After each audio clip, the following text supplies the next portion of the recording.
नमस्ते पीपल, इस्ताहात and welcome to my YouTube channel. आज तक मैंने अपने चैनल पे बहुत सारे वीडियोस बनाए हैं ट्रैवलिंग को लेके। ट्रैवलिंग का चैनल है, बट आयरनी ये है मैंने आज तक कभी ये वीडियो नहीं बनाया कि अगर आप फर्स्ट टाइम इंटरनेशनल ट्रैवल कर रहे हैं तो आपको किन किन चीज़ों का ध्यान रखना चाहिए।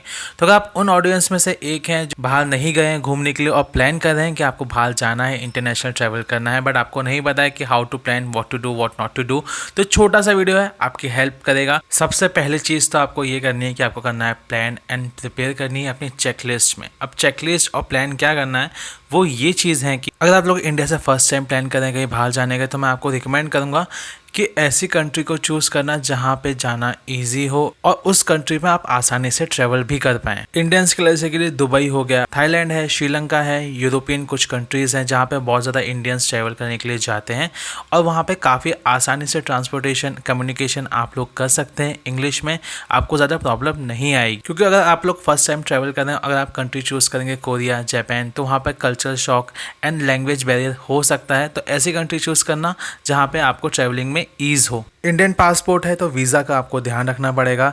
ऐसी कंट्री जहाँ पे वीज़ा आसानी से मिल जाए, ज़्यादा लंबी प्रोसेस नहीं हो, जैसे कि थाईलैंड में ऑन अराइवल मिल जाता है, यूएई में आपको ई वीज़ा मिलता है, श्रीलंका में भी ई वीज़ा है। ऐसी और भी कंट्रीज़ है जहाँ पे आपको ई वीज़ा या अराइवल ऑन वीज़ा मिल जाता है। तो ऐसी कंट्री चूज़ करना जो ईजिली आपको वीज़ा प्रोवाइड करवा दे।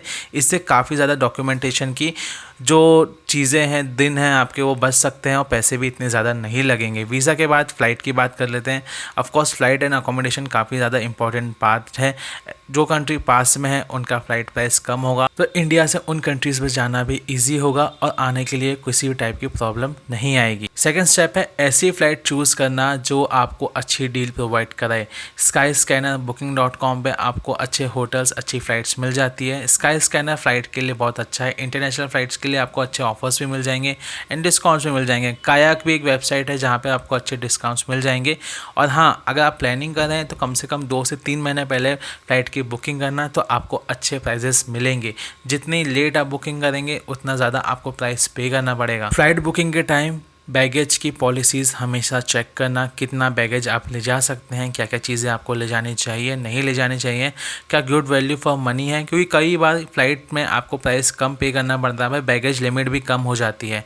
तो इन चीज़ों का पॉलिसीज़ में ध्यान रखना, कितना लगेज अलाउ है, कितना लगेज अलाउ नहीं है, क्या प्राइजेज़ आपको देने पे कर सकते हैं अगर आप ज़्यादा लगेज लेके जाएंगे। तो नेक्स्ट है अकोमोडेशन या रेंटल। ऐसी टूरिस्ट डेस्टिनेशन जहाँ पे बहुत ज़्यादा लोग आते हैं घूमने फिरने के लिए, आपको वहाँ पे अच्छे अकोमोडेशंस, बहुत सारे ऑप्शंस मिल जाएंगे।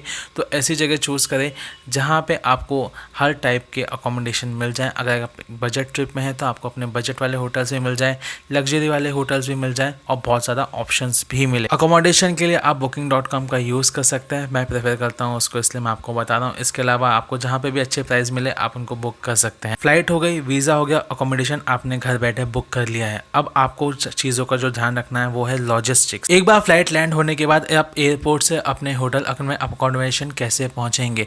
अब बहुत बार इंटरनेशनल ट्रैवल में आपको, अगर एक बार आप एयरपोर्ट से बाहर निकलेंगे तो आपको बहुत ज़्यादा ऑप्शंस मिल जाएंगे। टैक्सी सबसे ज़्यादा महंगी होती है।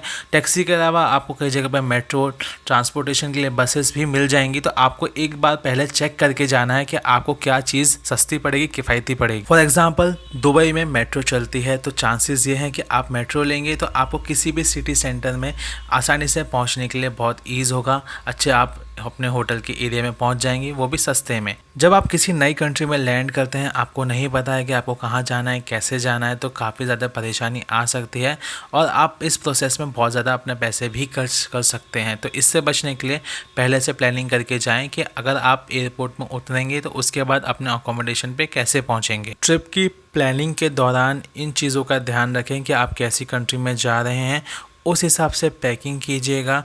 कहाँ क्या देखने वाले हैं, कहाँ कहाँ घूमने वाले हैं, इन चीज़ों की प्लानिंग अगर पहले से करके जाएंगे तो ईज़ होगा। मैं मानता हूँ कि आप हर चीज़ की प्लानिंग पहले से नहीं कर सकते हैं, पर भी फिर भी ट्राई करना 10 में से कम 6 से 7 चीज़ें प्लान करके चलना, ताकि किसी भी टाइप का अगर कोई इशू आता है तो आप इसको टैकल कर सकते हैं। अगर आप एक बजट वाली इंटरनेशनल ट्रिप कर रहे हैं तो ये सब चीज़ें बहुत ज़्यादा काम में आती हैं। अगर आप एक लग्जरी ट्रिप कर रहे हैं तो कोई बात नहीं, आपको जितना पैसा खर्च करना आप कर सकते हैं, क्या फ़र्क पड़ता है। इंटरनेशनल ट्रैवल के दौरान जिस भी कंट्री में आप लोग जा रहे हैं उसकी करेंसी के बारे में ज़रूर जान लीजिएगा कि उसकी करेंसी कैसे काम करती है, इंडियन रुपीज़ में उसकी क्या वैल्यू है, ताकि जब भी आप खर्च करें तो उस चीज़ को कैलकुलेट करके खर्च करें। किसी की भी फर्स्ट इंटरनेशनल ट्रिप उसके लिए बहुत ज़्यादा इंपॉर्टेंट होती है, इसी चीज़ को रख के ये वीडियो बनाया गया है। इसके अलावा अगर आपको किसी भी टाइप के क्वेश्चन हो तो प्लीज़ कमेंट बॉक्स में मुझसे पूछिएगा। मिलते हैं अगले वीडियो में, तब तक के लिए टाटा बाय बाय।